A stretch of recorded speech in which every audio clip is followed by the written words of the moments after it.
Merci tout le monde d'être là pour un autre épisode de Chiller chez Boulay. Chiller chez Boulay, tous les épisodes sont disponibles sur toutes les plateformes de streaming possibles. Si vous voulez nous voir la binette, on est sur YouTube aussi. Pour ceux qui apprécient mon contenu avec Mélanie Ménard tous les matins dans vos oreilles de 5h30 à 9h à Week-end 99.5. Puis aujourd'hui, je suis vraiment excité. Vous allez comprendre pourquoi je name drop 99.5 souvent. C'est que j'ai une genre de super vedette des dernières années au Québec, c'est Matt Duff. Puis Matt, je sais que tu me regardes avec un drôle de regard quand je dis super vedette, mais il y a comme un buzz autour de toi, avec raison, là, depuis les dernières années. Puis, tu sais, je parle de Week-end 99.5, ils viennent de Score et Gros, parce que là, toi, tu vas animer Midi Duff tout l'été à l'antenne. Premièrement, merci de t'être déplacé. Je sais que tu es dans 10 000 projets. Là. Ben non, mais ça me fait full plaisir. Je suis content. J'adore la place. On est genre dans un men's cave. Là. J'ai l'impression qu'on va jouer une game de pool en finissant. J'adore ça. C'est le tu fun. gagnerais sûrement parce que je serais pas bien bon. Mais parle-moi de ton show. Cet été, qu'est-ce que les gens vont entendre de toi? Parce qu'on te connaît via les réseaux sociaux. Ouais. Tes fans t'ont suivi. Tu bookais des salles de spectacle. Tu avais des shows ultra créatifs. Là, tu t'en vas à la radio. Ouais. Radio commerciale. À quoi ça va ressembler? Ben en fait, je te dirais que la ligne directrice dans tous les projets que je fais, c'est pas mal tout le temps la même affaire, là, que ce soit sur scène, sur Instagram, ou là à la radio, ou quand je fais des chroniques à la télé ou des affaires de même. C'est tout le temps un peu genre... Je sais pas vraiment ce que je vais faire, tu comprends? C'est pas de temps préparé que ça.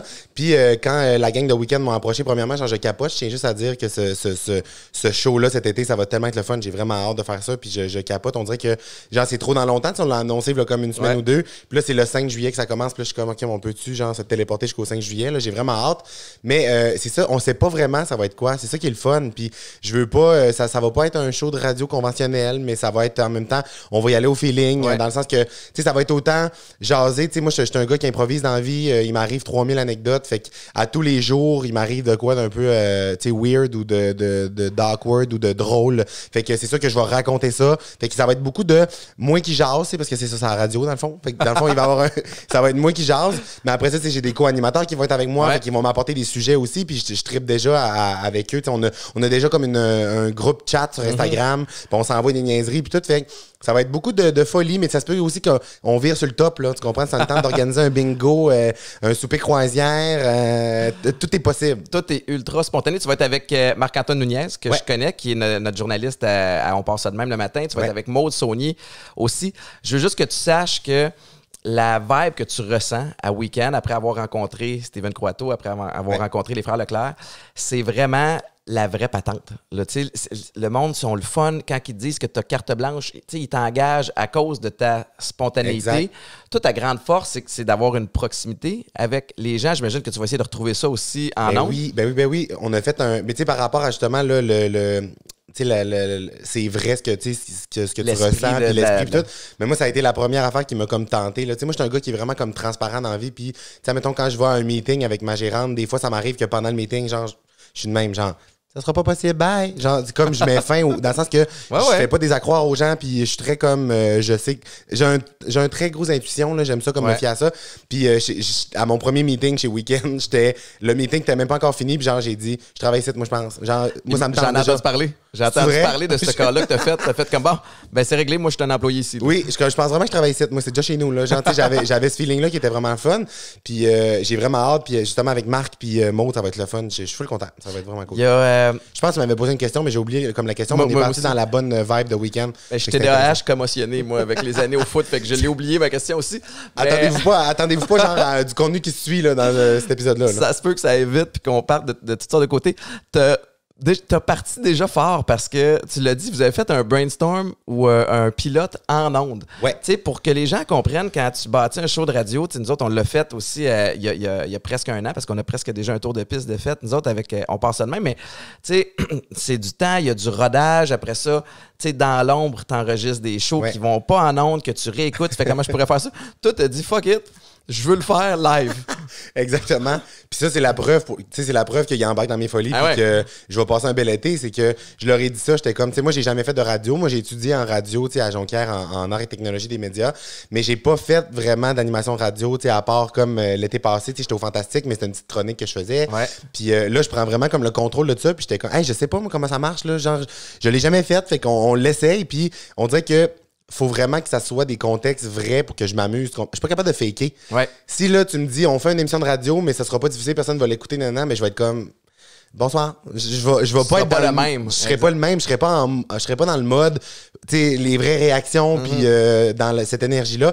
Fait que je leur ai dit, on pourrait faire une émission le soir, une émission genre à 10h, qu'on ouvre les micros, puis on sait pas ce qui se passe. Puis au pire, si je me plante, mais on recommence, puis part la toune, voir c'est quoi le piton. Si je veux parler à quelqu'un au téléphone, comment ça marche? Faut-tu que je branche mon iPhone? Comment ça marche? Fait que ils m'ont dit oui, mais c'était vraiment le fun à faire. Puis la réaction, tu sais, moi j'aime ça. Tu sais, quand je faisais mes lives sur Instagram, ce que je tripais, c'était de voir les commentaires rentrer au fur et à mesure en direct. Puis là, ben, avec la radio, j'ai l'impression que je sais même pas encore à quel point je vais aimer ça, tellement que je vais aimer ça. J'ai déjà comme la piqûre après un show live de voir les textos qui rentrent, les gens qui appellent, plugger du monde. Moi, les lignes ouvertes, là, partez-moi pas là-dessus. Là. M'a fait des courriers du cœur là, pendant genre 3 heures. Après, m'a busté mon temps, ça va être le fun. Mais tu vas capoter parce que effectivement, il y a comme. C'est évidemment bâti différemment, mais tu sais, sur ton laptop, tu vas pouvoir voir les textos rentrer. Ouais. Puis Marc-Antoine Nunez, qui travaillait avec nous le lendemain de ton live. Puis nous autres, on a quand même une belle fidélité d'auditeurs, puis les gens nous textent beaucoup. Puis Marc-Antoine nous a dit, guys, j'ai jamais vu ça. Pour ton live qui était à 10h le soir. Ouais. Tu sais, puis je pense que les gens, c'était tellement hyper puis solide ton premier show de Brainstorm Live que les gens ont eu de la misère à se coucher le soir. Mais c'était fou, là. J'ai vu la face à Marc puis à Maude quand on était comme en live, puis à Maxime aussi, tu sais, Maxime Roberge qui était là pour faire la console puis tout checker. Puis il en revenait pas. Quand on a commencé la messagerie texte, genre, il capotait, il en revenait pas. Puis j'étais comme, mais voyons donc, ils font ça pour me faire plaisir. Mais finalement, il était comme, non, on n'a jamais vu ça, là. Mais les gens qui me suivent sur Instagram sont vraiment comme très participatifs puis très comme fidèles, mettons. Ils sont impliqués. Ils sont vraiment impliqués puis ils avaient hâte puis c'est fou ce que ça crée. C'était vraiment le fun. Puis là, je me dis que je vais vivre ça comme à tous les midis, tout l'été, comme avec le beau temps, de la bonne musique. Genre, ça va être... Je capote, je me pince. Dans un été où les gens sortent d'un an et demi de merde, puis tu sais, commencent à être déconfinés, il fait beau, il fait chaud. On se connaît pas beaucoup. Puis la première affaire que j'ai remarqué après qu'on se soit parlé quelques secondes, je me dis, t'as vraiment l'air de tu sais, le terme anglais, what you see is what you get. Oui, 100%. Tu sais, il n'y a pas de fake avec Madoff. Aucun. Puis c'est probablement et sûrement une des grandes raisons pour laquelle tu as un aussi gros following, les gens t'ont adopté. C'est quoi la démographie des gens? Quel type de personnes te suivent? Les gens qui me suivent, c'est vraiment, je te dis, comme... Premièrement, il n'y a pas de limite là, d'âge, là, dans le sens que, comme, tu sais, ma plus grande fan, là, ma grande chum, là, elle s'appelle Yolène, elle a 70, là, mettons. Puis comme elle est là tout le temps, elle manque rien. Mais autant qu'il y a du monde... Mais pour le décrire habituellement, c'est du monde un peu qui me ressemble. C'est un peu dans ma vibe, dans le sens que, tu sais, vingtaine, bon vivant, du monde positif, qui ont le goût de triper, d'embarquer dans des folies. Puis c'est vraiment comme positif la vibe qui est alentour de... Puis je dis tout le temps que j'ai l'impression que les gens qui me suivent, il y a du monde des fois qui appelle ça mes fans. Ou moi, je suis pas capable de dire ça. On dirait que je trouve ça un peu genre imposteur ou quétaine, je sais pas. Mais c'est vraiment comme des amis, en fait. Puis je m'en rends compte quand... Puis c'est pas fake de dire ça. Quand je fais des spectacles, là, je peux passer des fois 3 heures à rester après le show, à comme parler avec tout le monde. Puis à chaque personne qui arrive, je suis comme, Chris, ils sont donc bien smart. Ils sont bien fun, ils sont bien fins. Genre, ça pourrait tout être mes amis pour vrai. Là, faut que je m'empêche d'aller prendre une bière avec tout le monde après parce que, genre, à un moment donné, ça manque de temps. Là, mais c'est ça. C'est vraiment comme du bon monde. J'ai décrit comme des bons vivants. Puis il n'y a pas de limite d'âge. Fait que dès que t'es un bon vivant, que tu veux juste avoir du fun, t'es pas compliqué, t'es pas là pour chialer, puis tout, ben, tu fites là-dedans. Il n'y a pas d'âge. C'est ton premier. C'est-tu ton premier vrai gros mandat dans le sens où. Tu sais, t'as fait le coronavirus qui a pogné. Évidemment, on va en reparler un petit peu plus tard. T'as eu des chroniques à la télé, mais là, t'es vraiment à la barre d'une émission dans une radio, dans un média plus traditionnel. Ouais. Ça te fait-tu peur? Y a-tu un défi là-dedans? Y a-tu quelque chose que t'appréhendes ou... Ça me fait pas peur, pas en tout, parce que j'ai comme contrôlé les genres de paramètres alentour. C'est comme ça que je fonctionne dans la vie. Puis la raison pour laquelle je m'amuse autant dans mes projets, c'est que dès que je me fais proposer quelque chose, si ça me ressemble pas, si je sens qu'il y a de la pression, si je sens que genre... Dès que je sens une petite affaire, je tire la plug, tu comprends? Puis je dis non à beaucoup d'affaires. Je dis vraiment plus non que oui à des trucs. Parce que j'ai comme compris que c'est le même que je m'amuse, tu comprends? Puis il faut que ça soit naturel, il faut que ça me ressemble pour que j'aie du plaisir. Puis avec la radio, je réalise que c'est gros parce que, ben... T'as senti le buzz à une fois d'annonce, là? C'est ça, j'ai senti le buzz. Puis ayant étudié là-dedans, je me rappelle d'avoir vu des humoristes qui avaient un poste à une radio. Puis j'étais comme, oh mon Dieu, c'est gros, puis j'aimerais ça faire ça un jour. Puis nanana. Puis là, ça arrive maintenant, fait que je sais que c'est gros, mais j'ai comme aucune pression parce que justement, c'est apporté dans vraiment des belles conditions. Ouais. Puis c'est drôle parce que avec Steven, genre le boss à la station. Ouais. Le directeur du brand, là. Oui, le directeur du brand, ben, tu sais, c'est comme une joke. La première fois que j'ai rencontré dans le meeting, j'ai dit, gars, moi, genre, dans mon contrat, vous écrivez, moi, je veux pas de pression, hein.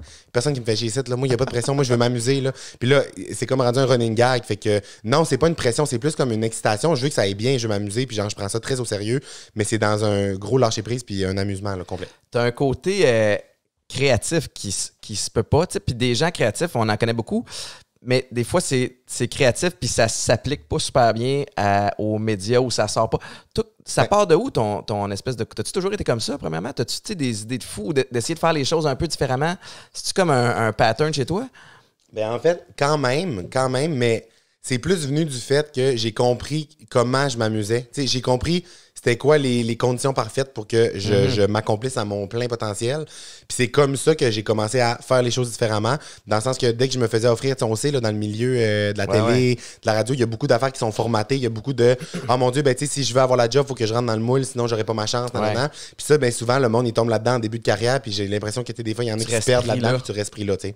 Fait moi, j'ai juste jamais voulu rester pris, tu comprends? J'ai été genre la grande gazelle qui évitait les trappes, là. J'étais de même, genre, non, me ferait pas pogner là. Fait que c'est comme ça que j'ai commencé à faire ça. Puis sinon, ben, mon truc, c'est, peu importe comment ma carrière grossit, peu importe, genre, le nombre de gens qui se rattachent puis qui embarquent dans mes folies, faut tout le temps que je garde le même feeling puis le même amusement que j'avais quand je faisais des niaiseries au cégep. C'est tout le temps là que je me ramène. J'ai tout le temps fait ça, pousser des jokes trop loin, faire des niaiseries. Au cégep, j'ai lancé un album de Noël. Tu comprends? J'ai tout le temps fait des niaiseries de même. Fait que je garde tout le temps ce feeling-là. Faut que je m'amuse, faut que je le fasse pour moi. Faut pas que j'essaye de faire rire le monde. Faut pas que j'essaye de comme faire un projet. Puis c'est en faisant ça que ça a fonctionné. L'authenticité, puis c'est quand même spécial que, tu sais, à l'ère des réseaux sociaux où tout le monde a une vitrine, puis tout le monde essaie de se mettre en valeur de la bonne façon. La meilleure façon de se démarquer, c'est juste être toi-même. De ne pas essayer de faire comme les autres. Je suis super excité de ce qui s'en vient cet été. C'est de quelle heure à quelle heure ton show? C'est le 11h30 à 13h. De 11h30 à 13h du lundi au jeudi à partir du 5 juillet. À partir du 5 juillet, tu vas être avec Maud Saunier, avec Marc-Antoine Nunez. Je vais quand même prendre le temps de parler du reste de la programmation vite de Week-end 99.5 cet été. Le matin, ça va être Aloha Week-end, pendant que moi, je vais pouvoir dormir un petit peu plus tard. Vers 6h30, 7h, je vais pouvoir ouvrir la radio, écouter Pat Langlois, Geneviève Hébert-Dumont, Marc-Antoine Nunez, qui va faire des chiffres doubles parce qu'après, il vient te rejoindre. La terrasse Week-end, le soir, avec Pascal Morissette, Tatiana Polovoid, Maud Saunier, Julien Poirier-Malo. Puis on est super fiers aussi à Week-end. Parce que moi, c'est quelque chose que j'ai découvert. Puis je suis pas le plus familier avec la musique. Je découvre, puis je tombe en amour avec des tunes que je découvre à week-end depuis que j'ai commencé. Mais le country au Québec, ça pogne en tabarouette. Vraiment. Tellement qu'on a décidé, comme si c'était c'est toi qui es arrivé, t'étais comme, bon, là, on va faire une émission comme Mais que Weekend a décidé qu'elle allait créer la zone New Country tous les dimanches, une fois par semaine, de 10h à 11h. Ça va être la première émission 100% country au Québec. Fait qu'à Montréal, pardon. Fait qu'on est... on est bien content. Je peux pas passer à côté de t'avoir ici puis de profiter du fait pour te poser plein de questions. Tu viens du Saguenay, tu l'as dit, tu as étudié à l'ATM.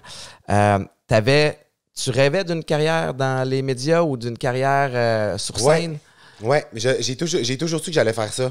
J'ai jamais su ce que j'allais faire, mais j'ai toujours su que j'allais faire rire le monde puis que j'allais comme être une personnalité publique. Ça, je le savais depuis tout le temps, mais je savais pas comment ça allait se présenter. Puis j'ai eu un parcours un peu fucked up là, dans le sens que j'ai étudié en radio au cégep, mais j'étais allé là, mais je voulais pas faire de radio. Ça me tentait pas de faire de la radio. J'étais allé là parce que... C'est comme le point d'entrée pour... Ouais, je trouvais que c'était un programme le fun. Puis tu sais, côté genre motivation à l'école, puis tout, j'étais pas genre la personne la plus dévouée et à son affaire.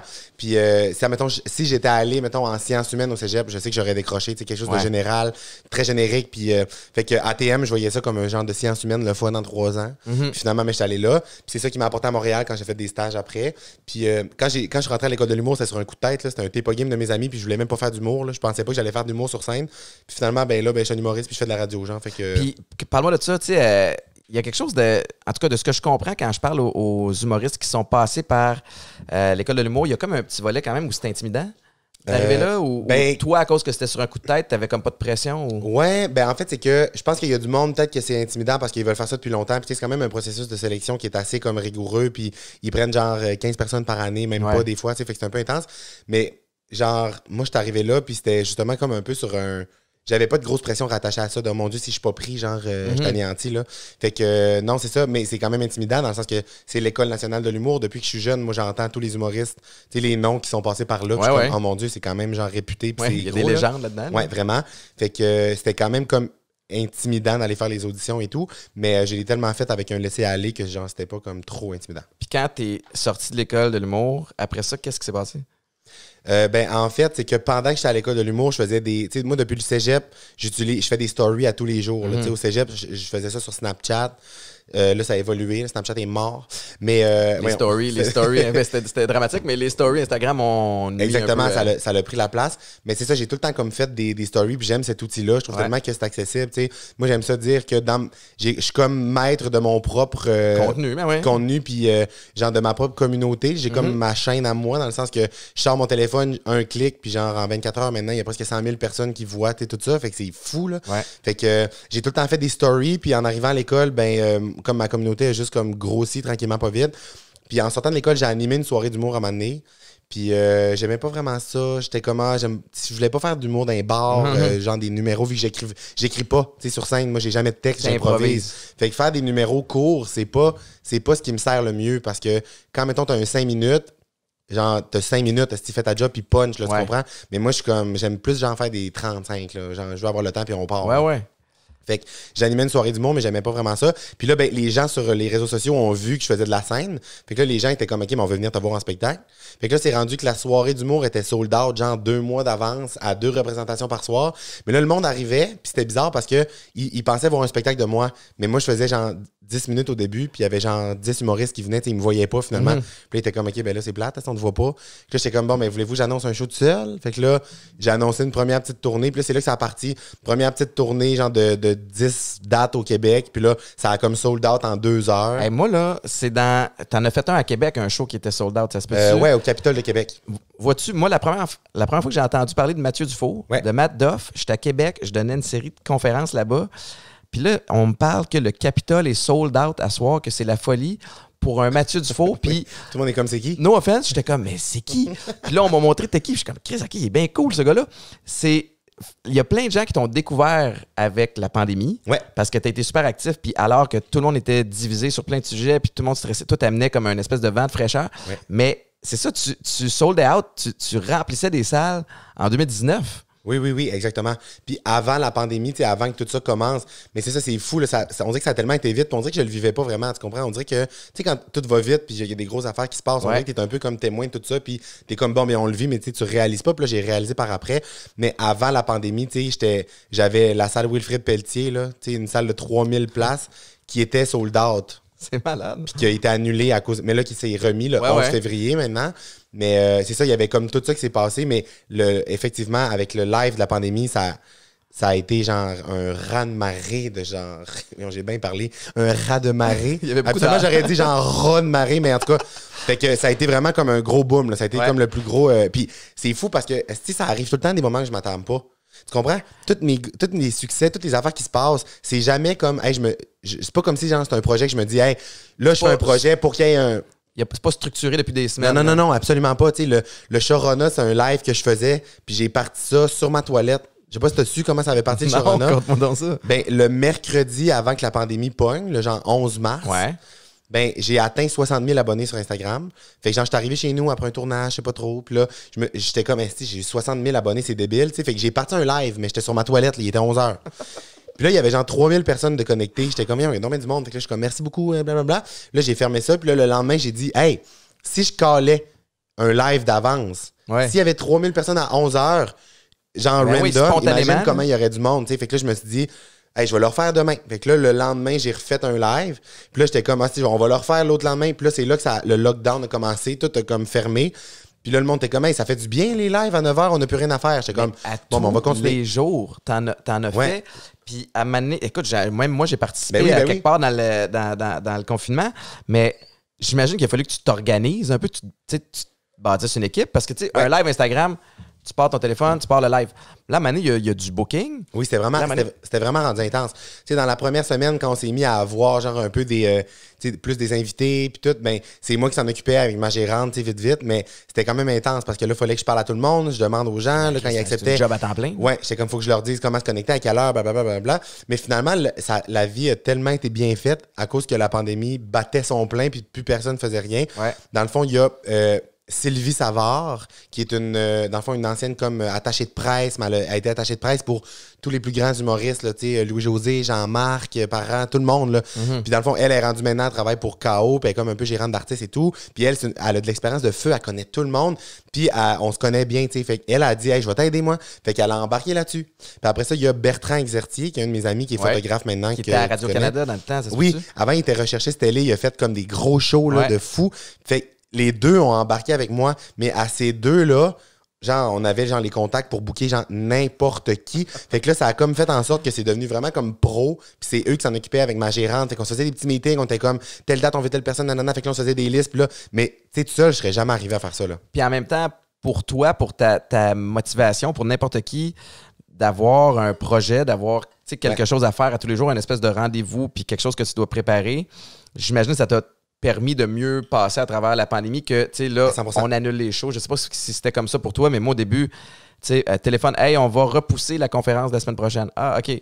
Finalement, on l'annule. Puis là, tu vois tout ce qui tombe, tu fais, mais c'était tout mon mois et demi qui s'en venait. Puis là, je me retrouve devant rien. C'est angoissant. Comme, qu'est-ce que je fais? Mais ouais, mais moi, c'était ça. Mais c'est ça, je m'en ai bien tiré un peu parce que, tu sais, avant, j'avais des tournages télé qui finissaient un peu avant. J'avais comme une semaine de vacances au début de la pandémie. Fait que ça a parti comme relax. Ça m'a fait du bien que ça tombe un peu. Puis là, ben, quand j'ai vu que rien reprenait avant comme un mois ou deux, le Sharona, ça m'a tellement, tu sais. Puis là, ce qui est fou, c'est que je vois maintenant le après. Là, en ce moment, je vis le après Sharona où je rencontre les gens. Tu sais, j'ai recommencé à faire des spectacles. Le monde, ils viennent. Puis moi, j'aime ça rencontrer le monde après les shows. Puis là, avec la pandémie, dans les salles, on peut pas faire de séances de jaser avec le monde puis prendre des photos. Fait que là, moi, j'ai dit au monde, si m'entorche, moi, je vais vous rencontrer. Fait que j'ai parti les selfies au volant. Fait qu'après mes shows, j'ai vu ça. Le monde, ils se font un line-up de genre, il y a 100 chars. Puis là, moi, je parle de chacun des chars. Puis on fait un selfie. Fait que ça, j'ai parti ça. Mais le monde, là, tout le monde me parle du Sharona. Puis c'est tellement beau ce que le monde me dit parce qu'ils sont comme, tu comprends pas comment te sauver. Mettons, ma pandémie, ça faisait tellement du bien. Puis moi, je leur réponds, genre, je suis pas pour être quétaine, mais est-ce que vous avez sauvé ma pandémie à moi aussi? Parce que ça m'occupait, puis j'aurais pas pu rien avoir à faire pendant un mois. J'aurais comme sûrement angoissé sur plein d'affaires. Moi, j'avais pas le temps, malheureusement, d'angoisser. À tous les jours, là, à 9h, il y avait genre 10 000 personnes qui écoutaient mon affaire. Fait que j'étais comme... ça m'a tenu vraiment comme on, c'est ça, exact. T'as-tu été... tu sais, encore une fois, on se connaît pas beaucoup, mais t'as l'air d'un gars ultra positif, t'as l'air ultra fonceur. T'as-tu, comme tout le monde, des passes un petit peu plus rough dans la pandémie ou vraiment ça allait trop vite? Non, ça allait trop vite. Fait que genre, j'ai comme pas tant vécu. Puis je l'ai vécu, on dirait, au deuxième confinement. On dirait que je l'ai vécu sur le tard. Parce que pendant que tout le monde était arrêté, moi, genre, ça arrêtait pas avec le Sharona, ça enclenchait, nanana. Puis après ça, je pense que j'ai comme eu j'ai été tanné, genre, du confinement puis des mesures, tu sais, un peu le genre de... Hostie, là, je t'aboute. Vraiment sur le tard. Quand tout le monde était rendu comme habitué puis avait passé cette période-là, moi, c'est comme plus tard que j'ai réalisé ça. Mais en même temps, ça a comme jamais arrêté non plus parce que dans le deuxième confinement... Là, les tournages télé étaient comme permis. Fait que, tu sais, à toutes les semaines, tu sais, mettons, j'avais la semaine des 4 juillet, j'avais Starac, ça arrêtait comme pas. Mais je l'ai vécu par après, un peu plus tard que tout le monde. Là, tout le monde était comme, ben, Mathieu, ça fait genre 3 mois qu'on fait plus rien. J'étais comme, non, là. Moi j'ai jamais rien fait, là. Fait que je l'ai vécu sur le tard, mais ça a quand même bien été. J'ai pas eu je pense que je m'en ai sorti en me tenant occupé, je pense. Mais je comprends ce que tu dis quand tu dis que, Mané, t'es tanné. Moi, j'ai quand même une famille, je suis groundé, j'ai fait des niaiseries, je suis passé à travers, j'ai fait des thérapies, on m'a outillé. Fait que je me trouvais quand même bien équipé pour passer à travers la pandémie. Puis moi aussi, à l'automne, à mener comme une espèce de crise d'adolescence où je fais comme, je suis juste écœuré que tu me dises ce que je peux et ne peux pas faire. Mais c'est ça, à comme 100%. Je suis pas déraisonnable dans la vie, puis c'est pas déraisonnable de vouloir voir ma mère, tu sais. C'est ça, exactement. Puis genre, je demande pas d'aller faire, genre, je demande pas de rouvrir Oshiaga la semaine prochaine. Là. Genre, non, c'est ça. Juste aller souper, genre, avec mon ami, là, mettons, là. Mais moi aussi, c'était ça, puis c'est drôle parce qu'à un moment donné, j'étais comme, tu sais, c'est pas mon genre d'être de chialer ou... Là, je disais à mes amis, j'étais comme, là, la gang...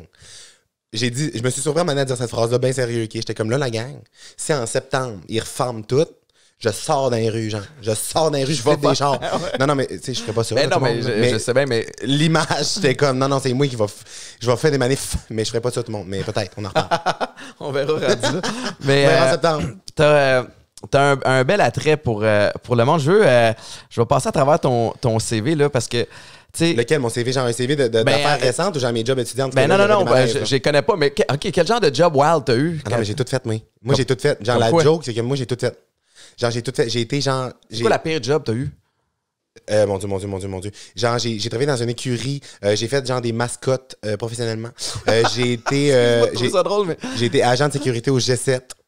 Ah, tabarnouche. Je te jure sur ma tête. T'as été agent de sécurité? J'ai été agent de sécurité au G7. Puis, by the way, les gens qui nous écoutent, moi, la première réaction, puis tu m'as dit que c'était pas la première fois que ça arrive, mais t'es vraiment grand. Oui, personne ne le sait. Tu mesures combien? 6 et 4. T'aurais pu jouer au foot, Matt. Ouais, j'avais d'autres choses à faire, malheureusement, j'avais un rendez-vous. Non, je suis pas un grand sportif. Mais oui, mais c'est l'affaire que tout le monde me dit, genre tout le temps, on dirait que les gens, mettons, sont habitués de me voir dans un écran de cellulaire, genre, en plus, c'est ma phrase que je dis tout le temps, mais je suis comme, genre, le monde pense que je mesure, genre, je sais pas, 4-5 pouces, mettons. Mais finalement, je suis vraiment grand. Tout le monde s'en remet pas. Ce qui est plate, c'est que moi, c'est l'inverse que je me fais dire. Le monde m'a vu en train de jouer au foot à télé, puis ils sont comme, hey, tu ressembles à Étienne Boulay en plus petit. Non, je te jure, je me suis fait dire ça. Puis, mais oui, j'ai eu plein de jobs, là, mais on va pas là, je te suis avec tes questions. OK, parfait. Non, mais tu sais, la semaine des 4 Julie, t'as le personnage de Jean Paupière aussi avec les 2 saisons d'Open Mic. Où je me dirige avec tout ça, là, c'est que t'as des opportunités. Le téléphone doit sonner non-stop, tu sais, depuis que, avec le coronavirus, avec tout le buzz qu'il y avait avant t'entourant. Puis, j'étais content tantôt, puis je veux pousser cette lignée-là, mais tu parlais de ton processus décisionnel pour des projets. Ouais. Tu y vas beaucoup au feeling. C'est quoi les questions que tu te poses avant de sauter à pieds joints dans un projet? Parce que tu as l'air de la personne qui va s'impliquer. Tu fais pas rien à moitié. Là. Non, c'est ça, exactement. Mais en fait, la seule affaire, là, c'est pas pour avoir l'air comme ésotérique ou genre intense, là, mais je suis vraiment un gars d'intuition, d'envie. Moi, je médite, tout ce côté-là, subconscient, je trouve que ça prend une grosse place dans ma vie. Puis, premièrement, quand, c'est soit, ma gérante m'appelle pour me dire qu'elle a eu un truc où genre, elle me swing le courriel en disant, genre, ça te tente dessus. Puis, en lisant, la première affaire, c'est genre, j'ai-tu comme un genre de... J'ai-tu une émotion? Je suis comme, genre, go. Ouais. Ou, genre, tu sais, fait que ça ment pas souvent. Ouais. Ça ressemble à ça. Mais sinon, après ça, c'est fou à quel point on pousse vraiment loin le questionnement, même quand mon premier feeling est genre, oui, ça me tente. Mais après ça, il y a une grosse job de ma gérante de vraiment un gros travail de comme... OK, mais c'est quoi les conditions? C'est quoi la liberté qu'il y a? C'est quoi? Ouais, à quel point ça peut être castrant des fois. Exactement. Dans certains projets, là, tu sais. Fait que ça ressemble à ça, c'est beaucoup ça. Puis à force, là, ça fait pas longtemps que je fais ça, je parle comme si j'avais 45 ans de carrière, mais à force d'avoir fait plein de projets, j'ai vu maintenant des affaires que, sur ce projet-là, j'aimais ça, mais tu sais, avoir su, j'aurais dit ça, tu sais. Ouais, fait que là, tout, c'est avoir su, mais là, on les sait toutes maintenant. Fait qu'on a comme maintenant la recette, genre, idéale pour un projet. Fait que ma gérante Marie, puis les gens qui font le booking, mais à l'agence, ben, ils sont comme... C'est ça, dans le fond. Puis ça peut avoir l'air... Au début, ça me confrontait parce que je me suis rendu compte en parlant avec des gens où, justement, quand les gens me voyaient agir comme ça, ils disaient, genre, mais là, j'ai comme une peur d'avoir l'air diva ou genre d'avoir l'air comme trop, tu sais, prétentieux. Bon, est-ce là, il y a un succès depuis un an, ce là puis il commence à tout vouloir quoi faire dans un an. Puis finalement, je suis comme, non, je m'entorche. Je vais continuer de faire ça toute ma vie parce que c'est le même que je vais continuer à avoir du fun. Puis le monde, ils savent, tu sais, quand les gens m'appellent pour me booker, quand Marie-Ève leur parle, peut-être que la première pensée, on appelle-tu pour booker Mathieu ou Céline, mettons? Ouais. Mais après ça, quand ils travaillent avec nous, ils s'en rendent bien compte qu'on fait pas ça pour on fait pas ça pour faire chier. Quand on arrive à une entente puis que tout est parfait, on a tellement du fun puis les gens, on a le goût de retravailler ensemble puis on développe des belles relations. C'est gagnant, mais tu restes vrai à toi-même. C'est là, ça me fait penser, j'avais eu une discussion avec PL Cloutier qui est un influenceur sur YouTube puis sur les réseaux sociaux. Puis à un moment donné, PL commençait à faire des intégrations commerciales. Je sais qu'il y a eu des gros contrats. Puis là, les gens, ils disaient, ben non, mais dis-les pas de même, mais fais-les pas comme ça. Mais il dit, mais je suis comme ça, fait que si vous m'engagez moi, engagez-moi pas juste à cause que j'ai des centaines de milliers de personnes qui me suivent, vous m'engagez pour ma personnalité, Puis je pense que c'est ça qui se passe avec toi. C'est ça qui se passe avec moi à 100%, puis dans le sens que c'est normal, genre, quand t'as un gros bassin de gens qui te suivent, que ce soit genre des émissions de télé, des émissions de radio, que ce soit des marques, des produits, des trucs, c'est sûr qu'ils veulent avoir ça, tu comprends? Mais en même temps, tu tries rapidement maintenant, tu le vois rapidement s'ils veulent avoir ton fanbase ou s'ils veulent vraiment travailler avec moi. Puis ça, ça fait partie aussi de mon feeling de comme, Chris, ils trippent vraiment, ils veulent qu'on fasse de quoi, ils me proposent de quoi, ça me ressemble. Ils me parlent en disant, genre, si la personne qui fait le booking, elle l'appelle, puis elle dit, genre, j'angoisse, mais je suis comme, elle me suit, elle me connaît, elle connaît mes expressions, puis c'est le fun. Là, fait que c'est ça. C'est un peu ça mon feeling d'y aller vraiment comme ça. Le feeling, c'est ça. C'est une question de feeling, les chums. C'est vraiment ça pour vrai. T'as-tu un plan de carrière? T'as-tu une vision? Tu sais, parce que tu parlais, bon, t'es allé à l'ATM, tu voulais faire ça depuis le début. T'es-tu comme quelqu'un qui voit 5 ans, 10 ans en avant de ce que tu aimerais avoir? Absolument pas. Puis, quand je me faisais poser cette question-là, mettons, là, 2 ans, mettons, tu te vois où dans 5 ans? Tu te vois où dans 10 ans? J'ai déjà essayé de répondre, genre, telle affaire, telle affaire. Puis là, finalement, la dernière année vient de se passer. Ouais, c'est ça. Puis tout ce que j'avais répondu, mettons, sur 10 ans, ça s'est tout passé cette année, tu comprends? Ouais. Fait que là, je me dis, OK, fait que ça peut vraiment aller plus vite que tu penses des fois, puis genre, tu contrôles pas vraiment. Fait que honnêtement, ma réponse à ça maintenant, puis genre, c'est ça, puis j'y crois à 100%. Je me donne jamais d'objectif comme précis, là, tu sais, mettons, un projet... tel projet, un talk show, non. Ouais. Le seul objectif que je me donne sur 10 ans, puis en même temps, c'est full simple, je me dis, je veux juste continuer d'être moi-même, de faire des projets parce que je m'amuse, puis de faire rire le monde. Genre, c'est la seule affaire. C'est mon seul plan sur 10 ans, puis ça va juste prendre une tangente vraiment différente à chaque année. Genre, je suis tellement des projets niaiseux qu'on sait jamais ce qui va se passer. Genre, je vais-tu ouvrir un casse-croûte? Est-ce que vas-tu partir ma ligne de lasagne surgelée? Genre, je sais pas. Tout est possible, pour vrai. Genre, v'là 2 semaines sur Instagram, je fais une petite histoire courte, OK? Mais, genre, moi, je m'appelle Matt Duff sur Instagram. Puis ça, c'est quand j'ai créé mon compte Instagram en 2015. Mathieu Dufour n'était pas disponible. Ça me tentait pas de m'appeler genre Papillon75. Ou Mathieu Dufour 24. Ou Mathieu Dufour 24 ou 33. Fait que j'étais comme... T'as-tu un numéro, toi, dans ton nom? Oui. C'est ça. Bon, ben moi, je voulais pas ça. Alors?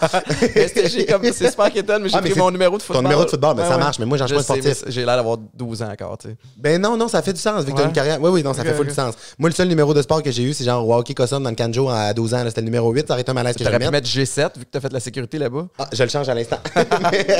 Mais bref, je me suis appelé Matt Duff. Puis, genre, sans vraiment me poser de questions. Puis là, il y a 2 semaines, le gars qui possédait le compte Instagram, Mathieu Dufour, s'est abonné à moi sur Instagram. Fait que là, j'y ai écrit. Je trouvais ça drôle de parler à moi-même. Genre, on a le même nom. Fait que là, je suis comme, c'est drôle, on a le même nom. J'ai stalké ton profil vraiment souvent dans les dernières années parce que j'ai failli déjà t'écrire pour que tu me le donnes ou qu'on switch. Ah ouais. Fait que là, il a dit, mais ça m'aurait pas dérangé.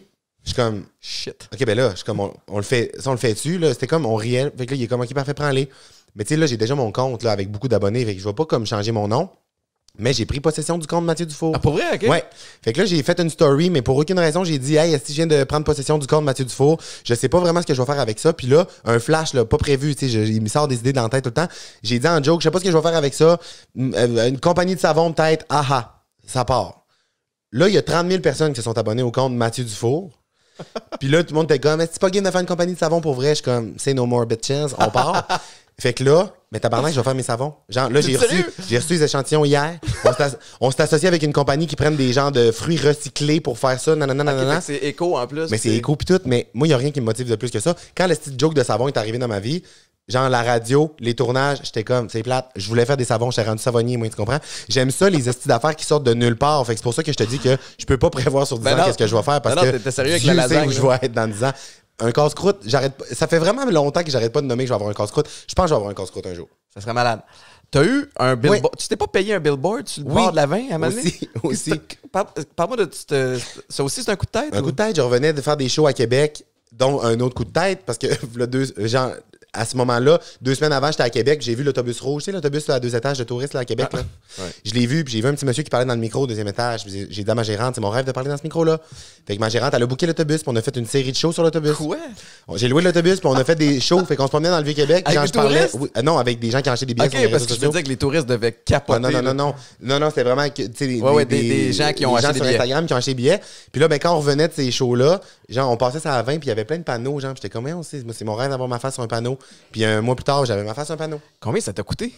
Je me rappelle pas comment ça a coûté. C'est sûr que c'était cher. Mais c'était cher. Mais on a eu un rabais, je pense, parce que le gars la compagnie de panneaux me connaissait, je sais pas trop. Mais ça a coûté cher. Mais y a-tu un retour sur investissement ou c'était vraiment juste pour le trip? Ben, en même temps, on sait pas comment il aurait pas avoir un retour sur investissement parce que j'ai pas mis l'information sur le panneau.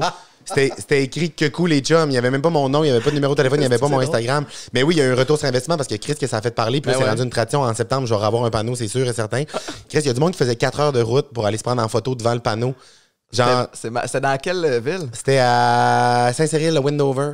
À la sortie 185, ça à 20. Puis à un moment donné, genre, on est reparti faire des shows à Québec, puis je t'arrêtais, genre, cacher des cadeaux sur le coin du panneau. Ouais. J'étais comme une story, la gang, j'ai laissé de la merch sur le coin. Tu sais, fait. Ouais, tu as créé une espèce de chasse aux cadeaux. Oui. Québec-wide, là. Oui, c'était débile. Le 25 décembre au matin, il y avait 100 cadeaux cachés partout au Québec, mais genre aux Îles-de-la-Madeleine, en Gaspésie, au Saguenay, genre partout. Puis les gens qui trouvaient ça, il y avait un chandail spécial, genre on limited edition, avec ma face, puis genre un chapeau de Noël. Puis il y avait aussi un lien Zoom pour se connecter, genre au réveillon de Noël, le Mathieu Dufour, l'après-midi. Fait qu'on a fait 1 heure, genre sur Zoom avec les gagnants.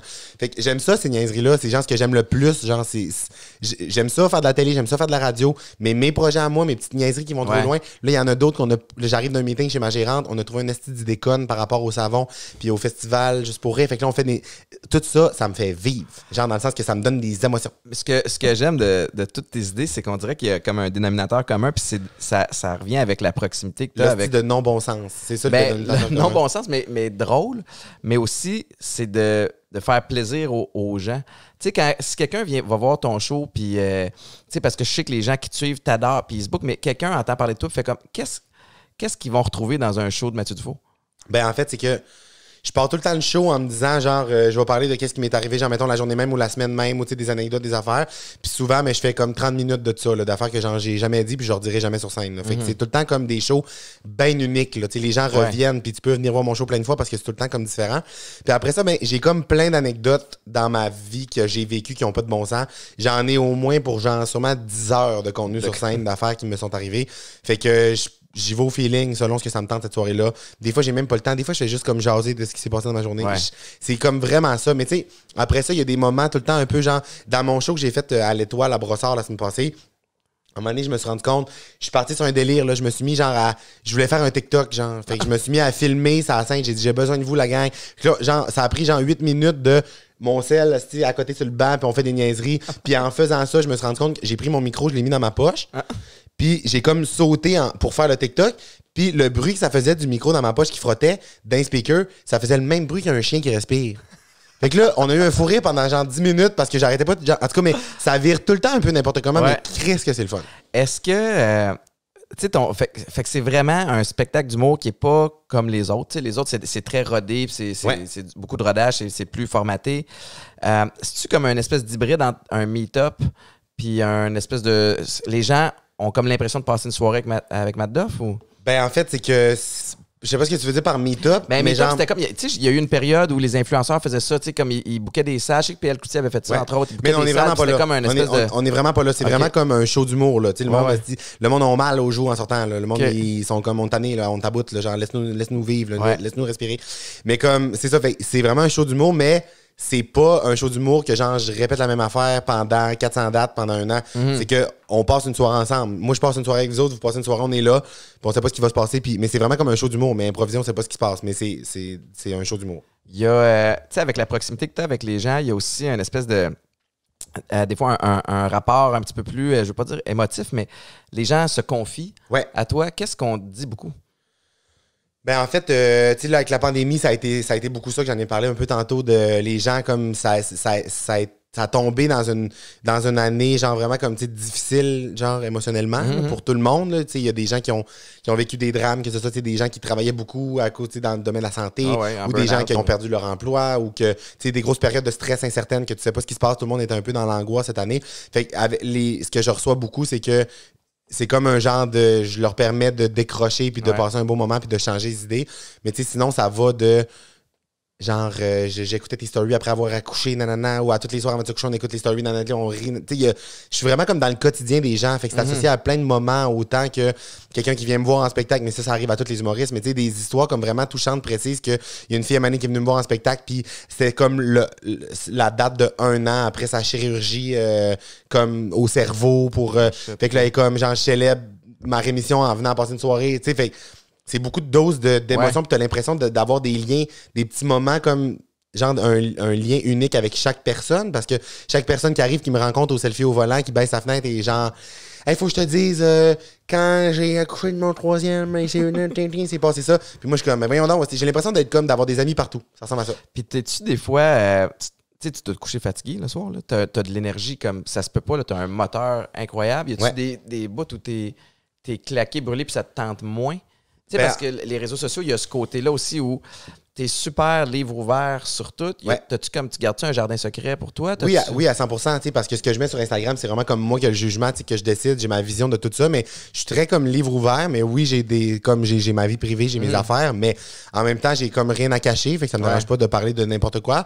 Puis, mais sinon, par rapport à comme l'énergie puis tout, je sais que comme je roule beaucoup, je m'en ai rendu compte avec la dernière année, comme la première affaire que tout le monde me disait, quand je retournais sur des plateaux de télé ou des affaires, tu sais, des gens, mettons que moi, j'ai l'impression qu'ils roulent beaucoup, qui étaient comme, comment tu fais? Genre, ben, voyons donc comment tu fais. Puis j'étais comme, ah ouais, c'est si intense que ça. Mais j'y vais avec mon feeling, je me respecte. Puis avec ma gérante, on se met des. Tu sais, je me book des vacances. On construit mon horaire à l'entour de mes vacances. Capable de pouvoir aller puis de faire comme elle. Oui, exactement. Marie-Ève est folle pour ça. Là. Moi, elle me surprend. Là. Et comme des fois, avec ça, je dirais non, parce que tu sais, là, tu vas arriver de ça. Puis le lendemain, tu as ça. Fait que je te laisserai ta journée off. Fait que on met des journées off puis des semaines de vacances dans mon agenda. Puis après ça, on bâtit le reste. Et puis ça, c'est non négociable les semaines. Là, puis tu t'as dit un petit peu plus tôt que tu méditais. Ouais. Ça prend à quel moment dans la journée ou comment tu t'y prends? Ben en fait, là, tu sais, dans les derniers temps, ça a été, genre, ça a un peu pris le bord parce que là, c'est comme, ça a été la folie un peu dans mon horaire, puis on dirait que j'avais comme pas le temps, mais c'est tout le temps ça que ça fait, tu sais, t'as des passes où t'es plus en mode, genre, tu sais, moi, je vais courir dans la vie, j'essaie de bien manger, je médite, nanana, mais on dirait que, genre, je me clenche des périodes où je fais ça vraiment beaucoup, là, vraiment comme intensément. Puis quand il y a une période de folie de travail qui commence, on dirait que j'ai moins le temps. Fait que souvent, c'est la première affaire qui prend le bord. Mais tu sais, la méditation, c'est comme à tous les matins puis tous les soirs en me couchant, le plus possible, genre comme de 10-15 minutes, mettons. Es-tu capable de le faire tout seul ou c'est parce que je suis fasciné parce que moi, ça fait 1 an et demi que j'en entends beaucoup, beaucoup parler. Ouais. Puis en début de pandémie, pour m'aider justement à gérer ça, je me levais super tôt le matin. Je me levais à 4h30 en temps de pandémie. Ouais. De un, parce que je me disais, je vais être en training pour me lever à 3h30 quand je fais le show de radio. Ouais. Mais aussi pour pouvoir tout clencher ce que je devais clencher avant que les enfants se lèvent. Parce qu'une pandémie avec 3 enfants à temps plein de 3 heures différentes, c'est pas là que tu es le plus productif. Mais moi, j'ai de la difficulté avec ça. Puis, tu sais, je vois que toi aussi, ça spinne vite. Ouais. Tu as 10 000 idées. Ça doit se bousculer à un moment donné quand ça arrive à sortie. Puis, fait que moi, j'avais besoin d'une méditation guidée. Ouais. C'est aussi niaiseux que j'allais sur YouTube. J'ai trouvé méditation guidée. Puis, j'ai commencé comme ça. Puis là, toi, es-tu rendu capable de décrocher et de le faire tout seul? Oui, à 100%. C'est que j'alterne, en fait. J'y vais selon mon feeling, là, dans le sens que soit je fais des méditations guidées sur YouTube, soit je fais juste prendre un genre de comme 10 minutes à juste comme rien faire, respirer. Puis juste comme dans ma tête, tout seul, je suis rendu maintenant capable de comme slacker mes pensées puis tout. Mais sinon aussi, j'ai plein d'affaires. Des fois, je vais juste comme prendre un 15 minutes pour genre écrire, là, tu sais, mettons, tout ce qui me passe par la tête, un peu genre écriture automatique de lâcher ça. Puis après ça, sinon aussi, des fois, ça va être j'ai une application avec juste comme un son ou genre des... Fait que j'alterne vraiment de plein d'affaires, c'est ça exactement. Puis des fois, j'écoute juste genre du piano, puis genre je respire, je fais juste de comme slacker down, puis de regarder ça, puis c'est ça, exactement, ça ressemble à ça. Y a-tu un bout où je te pose des questions par rapport à ce que moi je vis, tu sais, quand j'ai annoncé que j'avais des enjeux de consommation, tu sais, après ça, j'ai reçu une belle dose d'amour, mais je reçois aussi énormément de témoignages de gens qui vivent soit la même chose ou qui s'inquiètent pour leur enfant, leur chum, leur blonde. Puis, il y a des moments où des fois, tu sais, je suis pas un thérapeute, je suis pas un expert, puis je suis pas équipé pour gérer ça. Fait qu'il y a un bout des fois où moi, je trouve ça tough. Ouais. Toi, tu sais, ça vient avec le métier, là, tu vas me dire, puis tu sais, cette proximité-là, mais as-tu un bout où, à un moment donné, il faut que tu fasses comme, hey, là, asseoir pas d'Instagram, asseoir pas de Facebook? Ben, en même temps, c'est que j'ai trouvé une manière quand même comme saine d'utiliser les réseaux sociaux. Puis il faut quand même que je me guette des fois parce que personne n'est à l'abri de tomber, genre de se perdre 7 heures dans TikTok, de se faire aspirer vers le trou noir. Personne n'est à l'abri de ça. Mais ma manière de gérer les réseaux sociaux, c'est que je suis conscient que c'est mon outil de travail et que je passe beaucoup de temps pour créer du contenu là-dessus. Ouais. Donc, je passe rarement du temps à consommer. Tu sais, c'est rare que je vais scroller. Des fois, pour me faire mon petit bonheur à moi, parce que je trouve ça drôle. C'est le fun sur TikTok, ça détend des fois de rire. Ça donne des idées aussi. Oui, c'est ça, exactement. Mais le temps que je passe sur les réseaux sociaux, c'est pour faire des stories, publier des affaires, faire des petits montages, ou pour répondre aux gens, parce que j'ai comme l'impression que c'est comme si j'avais moi, j'en ai pas de courriel de job, tu comprends? Parce que c'est ma gérante qui gère mes courriels. Fait que moi, genre, je réponds au monde, j'aime ça parler aux gens, puis c'est important. Ouais. Mais c'est ça, fait que cette manière-là, puis je me mets pas principalement, c'est de ne pas me mettre de pression de nombre de contenus à mettre par semaine, par jour, Si là, il y a genre une journée que je suis lendemain de veille un peu, puis genre que je suis vache, puis je fais rien, je me forcerai pas à mettre de quoi. Faut jamais que je force parce que c'est ça. Ça se peut qu'il y ait 2 jours sans story sur mon compte. C'est rare que ça arrive parce que j'ai plein d'idées, puis c'est un réflexe, puis ça se fait naturellement. Ouais. Mais si ça arrive, c'est normal, puis je l'accueille, puis comme c'est vraiment parfait pour ça. Tu dis quelque chose qui est intéressant. Tu tu utilises les réseaux sociaux puis tu en consommes moins. Ouais. Puis je trouve que c'est quelque chose qu'on devrait enseigner aux jeunes un petit peu plus. Puis souvent, quand je fais des conférences, qu'on me parle de ça, parce que je suis quand même assez actif aussi, moi, rapidement. Puis moi, j'ai été chanceux. Aussitôt que j'ai été sur les réseaux sociaux, à cause des Alouettes, à cause de... Tu sais, qu'il y a comme les gens sont inscrits, puis c'est allé vite. Puis là, après ça, je l'entretiens à ma façon. Mais d'essayer d'expliquer aux jeunes que est-ce que tu utilises les réseaux ou c'est les réseaux qui t'utilisent toi. Tu sais, il y a quand même une grosse nuance. Puis c'est enivrant aussi. Puis des fois, je trouve ça touché parce que... tu sais, on le sait que ça peut nuire à bien du monde. Où tu te situes par rapport à ça, tu sais, les réseaux sociaux face aux jeunes, face à... Tu sais, ma fille a 7 ans, puis elle sait c'est quoi TikTok, tu sais, capable d'aller sur mon téléphone puis d'aller scroller. Il y a un côté cool. C'est comme dur de répondre à cette question-là parce que c'est comme dans n'importe quoi dans la vie, tu comprends? Il y a tout le temps genre un dark side, là, de la médaille, dans un peu n'importe quoi, Puis on dirait que je me dis que dans ma vie à moi, comment moi je l'utilise, c'est comme quand tu regardes ta bulle à toi, là, ton utilisation, les répercussions que ça a pour toi, c'est facile de dire hey, les réseaux sociaux, c'est tellement positif, tu rejoins des gens, c'est positif, non, c'est le fun, c'est cool, moi, c'est ma carrière, c'est le fun, Mais après ça, t'es comme, est-ce qu'il y a de la merde ces réseaux sociaux, puis est-ce que c'est comme que ce soit comme l'intimidation, que ce soit la dépendance, que ce soit les complexes que ça peut créer. Il y a tout le temps un enjeu négatif dans un outil, tu sais, à quelque chose. Fait que, d'un côté, je trouve ça le fun de promouvoir le bon, parce que moi, je l'utilise pour du bon, tu sais, puis je sais que ça fait du bien aux gens, puis les messages que je reçois souvent, c'est « Hey, dans la marée de négativité, puis de nanana, ça fait tellement du bien d'avoir genre ce... » Fait que moi, je mets ça de l'avant beaucoup, puis j'essaie de pas embarquer dans les côtés négatifs, puis de pas en parler, puis de pas les mettre de l'avant, parce que je sais qu'ils sont mis de l'avant dans vraiment beaucoup de places, puis moi, je contribue à ma façon dans le positivisme, tu comprends? Mais ça fait pas en sorte que je suis naïf puis que je ferme les yeux sur ce qui arrive de négatif. Non, ça existe, tu sais, mais... Je sais que ça existe, puis dès que je peux faire de quoi, je vais le faire, puis si je peux donner des conseils, nanana, j'aime ça le faire, mais je focus sur le positif. C'est vraiment ça que je fais. Puis il y a eu... c'est drôle, hein, parce que toutes les personnes qui ont beaucoup de gens qui les suivent sur les réseaux sociaux reçoivent parfois de la haine ou il y a des messages de marde qui se faufilent là-dedans, des commentaires qui sont... T'en reçois-tu? Moi, j'en ai pas. Je suis vraiment comme, tu sais, puis je te dis, j'en ai pas, mettons, là, dans un an. Non, mais tu te mouilles pas tant non plus. Non. C'est correct dans le sens où c'est pas toi là, d'aller te prononcer sur une affaire politique. Mais après ça, si, admettons, il y a aussi un côté que je trouve intéressant. Exemple, là, moi, j'ai des amis qui sont, sont influenceuses, puis ils reçoivent un commentaire négatif, ils vont le screenshotter, ils vont le mettre en story, ils vont en parler pendant 7 frames de story. Tu lui donnes l'importance. Mais tu lui donnes de l'importance, puis tu le crées la place aux autres pour qu'ils viennent t'en lâcher de la merde dans les commentaires, tu comprends? Ouais. Tandis que moi, genre ça je le fais pas, j'en reçois pas aussi, tu sais, je me pince dans le sens que je pense que j'ai créé quelque chose de comme positif, un mouvement de comme le fun de... Ben, ta communauté, on ça est veut pas dire là. qu'elle est engagée pour vrai, les gens viennent parce qu'ils t'apprécient, exactement. Pas pour zioter, voir, il va-tu se mettre dans la merde. Puis après ça, c'est sûr qu'il va en avoir, mettons, du monde qui vont venir pour ça, mais honnêtement, j'en reçois pas de messages de monde qui viennent comme m'écrivent des... Ouais. J'en reçois pas. T'sais, les seules affaires pour vrai que je vis là, de négatif sur les réseaux sociaux, c'est, admettons, quand je suis à la semaine des 4 juillet, quand je suis à Starac, quand je fais un podcast quelque part, puis que ça sort sur des grosses plateformes, admettons, une personne qui va écrire genre « Je ne l'aime pas ». OK, Daniel, mais encore lisse. Tu comprends? Mais oui, c'est vraiment ça. Puis je suis comme, ben, ça me dérange pas, puis c'est normal. Puis après ça, faudrait partir aussi sur une autre affaire de comme, ça, c'est de quoi que j'arrête pas de mettre de l'avant ces temps-ci, mais c'est de quoi qui me fascine, ce côté-là de... OK, pourquoi toi, Daniel, tu vas... Pourquoi, mettons, le fait que je m'amuse puis que je sois dans le gros positif puis que genre je réussisse, ça te fait chier? Puis pourquoi tu vas jusqu'à écrire ça? C'est fascinant. Daniel devient là un genre de bête qui me fascine. Ouais. Fait que je me dis pas genre, oh non, Daniel, même pas, je suis comme... Daniel doit être malheureux. Il va bien mal. Ouais. Il va bien mal. Fait que ça me fascine plus que d'autres choses, c'est que ça m'atteint pas. Je m'entorche un peu, tu comprends? Ouais. Puis admettons... T'es bon, parce que c'est pas tout le monde comme ça. Tu parles de tes amis influenceuses, puis tu sais, moi, encore une fois, j'ai 38 ans, je suis un père de famille, puis c'est cave, mais je vais faire une publication, il va y avoir 1000 gentils commentaires, puis un commentaire qui ne se peut pas, qui est complètement déplacé, puis comme un cave, j'accroche sur ce maudit commentaire-là. Mais c'est sûr que j'accroche, puis ça m'est arrivé des fois de vivre des moments où genre, comme, que ça me challenge et tout, mais c'est vraiment ça de... Faut que je décroche. Ouais.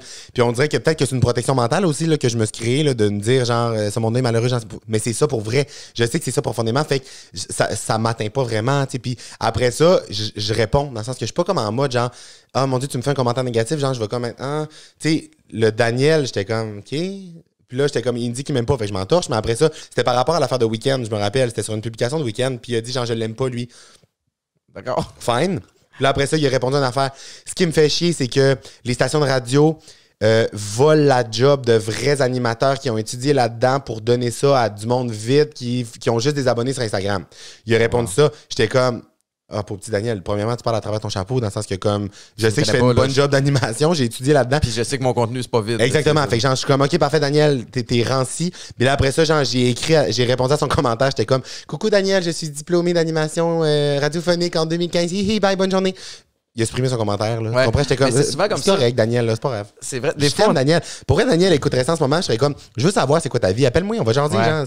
J'ai déjà, genre, envoyé des messages vocaux qu'il y a une madame à un moment donné qui m'avait envoyé des messages.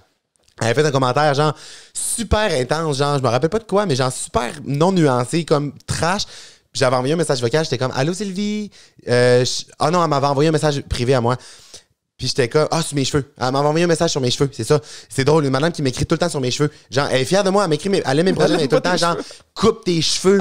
Genre, bravo pour ton succès, mais ton chignon, c'est de la merde. Genre, elle m'écrit tout le temps ça. À un moment donné, j'ai envoyé un message, j'étais comme, allô, à quel point ça te dérange? Genre, j'étais comme, je viens de voir tes photos de profil, puis j'ai dit ça, le mot pour mot. Je viens de voir tes photos de profil, puis honnêtement, en toute transparence, ta coupe de cheveux est épouvantable. Genre, tu comprends? Moi, je la trouve épouvantable, ta coupe. Mais je t'écriverais pas, esti, vis ta vie. Ils sont laides, tes cheveux rouges. Je sais que ta vie, ton cas, c'est laid, esti, mais pourquoi je te le dirais? Puis elle me répondit un message vocal, elle était comme, hey, mais là, je savais pas que t'allais voir mes messages. Moi, je voyais ça un peu comme des jokes. Je suis comme, mais en écrivant, genre, tabarnak après ton chignon est laid, esti, ça a pas l'air d'une joke, esti, là. Mais non. Fait que genre, j'ai répondu ça, puis finalement, elle était comme, ah, ok, ben, on s'en reparle de nos jeux plus tard. J'étais comme, OK, bye. C'est drôle de. Ça, c'est probablement le monde qui croise, tu sais, des comédiens qui ont été méchants dans une série puis qui pensent qu'ils sont méchants dans la vraie vie. Mais c'est ça. Mais il y a comme une drôle de. Premièrement, c'est vrai que les gens sont pas. Faut pas que tu sois bien pour faire ça, tu sais, pour aller prendre le temps, voir quelque chose. Il y a plein d'affaires que je vois sur les réseaux sociaux qui me déplaisent, avec lesquelles je suis comme moyen d'accord ou tu sais, que je trouve moyen, mais je continue ma route. Tu sais, là, au lieu d'aller prendre le temps dans ma journée de m'installer, rédiger quelque chose, pas checker mes fautes. Souvent, c'est le cas. Souvent. Puis là, après ça, peser sur scène. Puis les quelques fois, c'est con, hein, mais les quelques fois où j'ai décidé de répondre à des commentaires de merde, sais-tu quoi? Ça pourrit le reste de ma journée. Parce qu'après ça, je vais aux 10 minutes voir, y a-tu répondu? Exactement. Il a répondu. Exactement.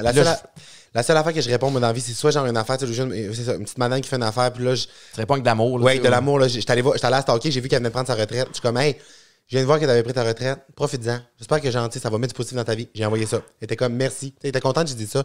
Finalement, mais j'en ai parlé aussi. C'était intéressant, mais j'étais avec Roxane Bruno hier, puis j'en ai parlé, puis elle était comme, inévitablement, à un moment donné, il va falloir qu'il y ait de quoi qui se fasse. Parce que, mettons, là, tu vois quelqu'un dans la rue, tu vas lui coller un coup de poing dans la face, genre, il y a un recours, là, oui, c'est ça. Tu vas avoir des conséquences. Mais là, de faire des gros crises de commentaires trash haineux, genre, sur les minorités, sur genre, un ethnie différent, une orientation sexuelle, là, ça marche pas, là, tu comprends? Puis, en tout cas, non, bref. Il n'y a plus de nuance dans rien. Ouais. On peut plus avoir une espèce de discussion comme. Puis, il faut avoir une opinion sur tout de suite. Tu sais, des fois, comme, Étienne, qu'est-ce que tu penses de telle affaire? Hey, sais-tu quoi, je le comprends pas, le dossier. Moi, je me cache pas que justement, genre, je prends pas cette. Tu comprends? Je prends pas cette position-là parce que je sais que je suis pas. Souvent, quand un enjeu arrive, je suis comme, hey, malheureusement, je ne suis pas équipé. J'ai pas les connaissances. Je sais pas, je suis pas la meilleure personne pour en parler. Puis ça a souvent été ça, des fois, de comme, tu parles, c'est pas correct ce que tu fais. Tu parles pas, c'est pas correct ce que tu fais. Fait qu'il y en a comme pas de juste au milieu. Fait qu'il faut juste pas. Faut tenir son bout, je pense. Il y a un bout avec les aussi, mais tu dis, il faudrait que les choses changent. T'sais. Premièrement, que chaque compte soit lié à une vraie personne. Ouais. Tu sais, qu'une personne ne puisse pas avoir, mettons que tu pourrais avoir un compte corpo puis un compte perso, OK, ça va, mais qu'il y ait une espèce de validation de l'identité de la personne. Ben, à 100%. Parce que là, c'est ça, le monde qui se cache derrière une fausse identité, ça devient comme dur à retracer puis tout. Mais je pense que c'est ça, c'est un gros... Le web, c'est un gros bassin de trucs qui se passent. Puis, tu sais, je vois, mettons, des fois, ce qui se passe en Europe, on dirait que la culture est différente par rapport à ça. Puis, sur les comptes de YouTubers, tu sais, en Europe, il y a des messages, des fois, je suis comme... Ça se peut pas, là. Mais c'est sûr que c'est ça. Fait que je sais pas. Mon opinion par rapport à ça, c'est comme, je reste dans mes affaires, je focus sur le positif, puis ça va bien. Y a-tu quelqu'un de qui tu t'inspires, tu sais, pour... ou de qui tu t'es inspiré quand tu étais plus jeune pour bâtir ta carrière? Ben en fait, souvent quand je me faisais poser cette question-là, je répondais genre dans les gens que je voyais avoir des carrières que je trouvais vraiment cool. Tu sais, il y avait, mettons, un mélange de comme Marc Labrèche, Véro Cloutier, Julie Snyder, quand je me T'es rendu proche de Véro Cloutier, présentement? C'est-tu quelqu'un qui te conseille dans tes moves? Oui, full. Oui, dans mes moves, des fois, mettons, quand j'ai des trucs, je l'appelle ou on jase, hey, je fais ça, qu'est-ce que t'en penses? Nanana, puis ça aussi, puis par rapport à des trucs, là, on se parle sur Instagram beaucoup, on se texte aussi, fait qu'elle me fait des conseils, puis je trouve ça cool d'avoir cette proximité-là parce que elle a vécu des affaires, puis c'est un modèle pour moi, puis je trouve ça le fun. Mais c'est ça, ces personnes-là, puis après ça aussi, quand je me faisais poser cette question-là, c'était il y a 5 ans, mettons, fait que je répondais aussi, je mettais souvent Éric Salvaille dans l'ouple, là. Côté carrière, peu importe tout ce qui s'est passé. On dira ce qu'on voudra là, au niveau professionnel, puis évidemment, ça s'enlève pas toutes les. Non, exactement, mais à ce moment-là, quand j'étais pas au courant de rien. Mais à l'écran, puis en ondes, c'était une machine d'entertainment. Oui, vraiment. Comme producteur. Mais il y a des victimes, puis il y a des choses. Mais je te comprends à 100%. Moi, j'ai commencé à faire de la radio avec Éric et les Fantastiques. Okay, avant que ça devienne Véro et les Fantastiques. Ouais. Fait que, moi, ça m'a comme donné un peu ma chance en radio. Puis ça faisait longtemps que je voulais faire de la radio. On dirait que en transition de carrière, je pensais beaucoup à la télé. J'avais eu les testeurs à VRAC avec Patrice Bélanger. Puis, fait que je ne voyais que la télé jusqu'à ce que je réalise que, puis je veux rien enlever à la télé, mais la radio, c'est quasiment plus le fun. Tu as plus de liberté. Puis toi, je sais que tu vas triper à week-end parce que justement, c'est là que tu vas chercher le lien avec le public, le côté live aussi, qui ajoute un espèce de thrill supplémentaire. Vraiment. C'est imparfait. Puis ça rend ça encore plus le fun. Ouais, je pense vraiment que tu vas triper là-dessus. C'est sûr que je vais triper juste d'avoir fait le pilote. Genre, je tripe déjà. Là. Y a-tu... parle-moi de ton entourage. C'était une question que j'avais avant de voir à quel point t'es posé puis t'es groundé. Tantôt, tu parlais de tes priorités. Puis la première affaire, c'est rester moi-même. Ouais. Puis déjà là, c'est sûr que t'es voué à continuer à monter pendant longtemps à cause de ce mindset-là.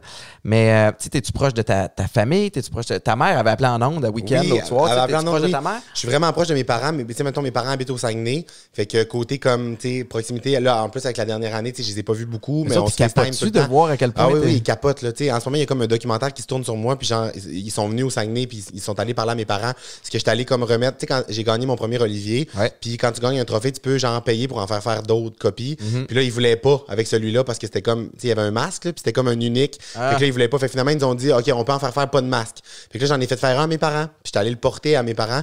Puis le documentaire était là. Puis ils ont posé des questions à mes parents. Puis j'étais comme assis à côté. Puis j'ai regardé. Puis j'ai braillé. Là, mes parents répondaient des affaires. Puis c'était tellement cute de voir leur vision de tout ça. Parce que sont au Saguenay, le milieu culturel, ils voient ça de loin. Puis ils réalisent pas tout. Puis là, avec des accomplissements comme justement, mettons, un Olivier, un show de radio, ils sont comme, OK, finalement, c'est vrai là, qu'il est bon. Là, qu'il fait des affaires. Là, fait que ça, c'était cute de voir ça. Fait que je suis vraiment proche de mes parents. Puis sinon, ma soeur, surtout, le plus gros lien que j'ai dans la vie, moi, c'est. Plus vieille, plus jeune? Avec ma soeur, 5 ans plus vieille. Okay. Elle a une petite fille qui va avoir 3 ans, genre le mois prochain. Puis je suis parrain de sa fille. Puis on habite à comme 10 minutes, ma soeur puis moi, elle habite à Montréal. Ouais. Puis je suis tout le temps rendu chez eux. Pendant la pandémie, c'était comme ma bulle, j'habitais là. Fait que je suis vraiment, vraiment proche. Puis toutes mes amis, mes 5. Mettons, mes 10 relations d'amitié les plus proches, c'est comme fou, là, à quel point, genre, on est proches, on se supporte, on est fiers l'un de l'autre. Puis moi, il y a une affaire que, la plus belle phrase que j'avais lue dans un livre à un moment donné, puis que j'en ai reparlé après, c'est que, genre, dans la vie, tu hais les 10 personnes avec lesquelles tu t'entoures, parce que c'est comme si, genre, t'infuses, puis genre, tu sais, vous partagez un peu votre vibe, puis nanana. J'avais fait l'exercice en entendant cette phrase-là. Puis quand j'ai fait la liste des 10 personnes les plus proches de moi, j'étais comme, ces 10 personnes-là, c'est les personnes dont je suis le plus fier, qui ont des belles réussites, des belles mentalités, nanana. Fait que j'ai comme l'impression que mon groupe d'amis, on est un genre de gros... Vous êtes nourrissant pour l'un l'autre. Là. Ouais, vraiment, on est un gros plat d'engrais. Mais j'aime l'image. Absolument, de l'engrais, ça fait amère. C'est pas genre du fumier, mais en tout cas. Mais t'as raison, puis c'est quelque chose qu'il faut que les gens comprennent, particulièrement en temps de pandémie. Tu sais, si tu te tiens avec 5 ou 10 personnes qui sont intelligentes, tu vas être la 11e. Si tu tiens avec 10 personnes pour qui la vie est facile puis légère, ta vie va être plus facile puis légère. Mais si tu tiens avec 5 ou 10 tatas, ben, tu vas être un tata toi aussi. Tu vas être un 11e tata. Mais pour vrai de vrai. Puis moi, genre, en sortant de l'école de l'humour, j'ai fait des gros changements dans ma vie. J'ai comme changé mes relations. Je traînais du monde un peu par défaut. On t'a mis en secondaire 3, ça doit être parce qu'il faut être encore amis aujourd'hui. Non, absolument pas. Il y a eu ça qui s'est fait, puis c'est ça. Je pense que c'est un travail nécessaire, puis ça fait du bien à un moment donné. Parce qu'on dirait que dans la vie, il y a du monde. Puis là, première fois que je nomme ça de même, mais moi, j'ai des amis dans la vie qui ont des... Le monde sont comme, c'est facile, Mathieu, genre d'avoir une vie trépidante, puis d'avoir quand ta vie, c'est genre de faire plein de tournages, puis des projets de fou, puis de choisir ton horaire, nanana. Je suis comme, moi, mais non, voilà, comme... Moi, j'ai des amis dans la vie qui ont une job 9 à 5, là, qui ont un travail plus conventionnel. mais qui vont chercher ce genre de thrill-là dans, justement, les à côté. Ouais. De faire un choix de comme, OK, Chris, avec qui moi je me tiens? La fin de semaine, je fais quoi? Je suis genre avec une vieille connaissance de bureau qui chiale tout le temps, puis genre qui me mine, puis qui me... qui te tire vers le bas. Qui me tire vers le bas. Ou genre, finalement, man, j'ai rencontré un ami, finalement, dans une soirée d'amis que j'étais comme, ben non, tu sais, je peux pas me refaire des amis quand je suis rendu à 30 ans. Ben oui, finalement, genre, c'est un gars qui a une école de parachute. Est-ce que je suis rendu avec mes licences de parachute? Est-ce que je suis chaud la fin de semaine? Tu peux fucking avoir une vie trépidante et avoir une vie de bureau, là. Fait que genre, c'est toi qui le crée. Fonce. Moi, ce que je dis souvent aussi, Saute, c'est que... en parachute. Ben, mais puis t'as 100% raison, puis ça m'inspire, puis je suis certain que les gens qui écoutent vont être craqués aussi, mais tu sais, on a plus de contrôle qu'on pense sur la suite des choses puis sur la vibe autour de notre vie. La même situation qui est vécue par deux personnes différentes va donner deux résultats différents. Fait que c'est vraiment ton attitude puis ton mindset face à ça. Tu sais, je le vois là, que t'es grounded. Tu sais, au niveau de... Ça t'arrive-tu de prendre la grosse tête? T'as-tu déjà pogné la grosse tête? Ou tu sais, tu sais, des fois, on believe the hype en anglais. Ben, il y a un gros buzz autour de ton nom. Tu fais comme tabarnouche, c'est rendu gros. En fait, non. Parce que, justement, le fait que genre, je veux faire ça depuis que je suis jeune puis que je sais que je vais faire ça, j'ai comme... Tu l'as préparé. Je l'ai préparé puis je savais que ça allait arriver, mettons, que j'allais avoir de devenir de plus en plus connu, d'avoir des réussites. Non, je savais que ça s'en venait. Puis je dis ça de manière, ça peut avoir l'air prétentieux, mais ça l'est vraiment pas. Vision, je le savais que ça allait arriver.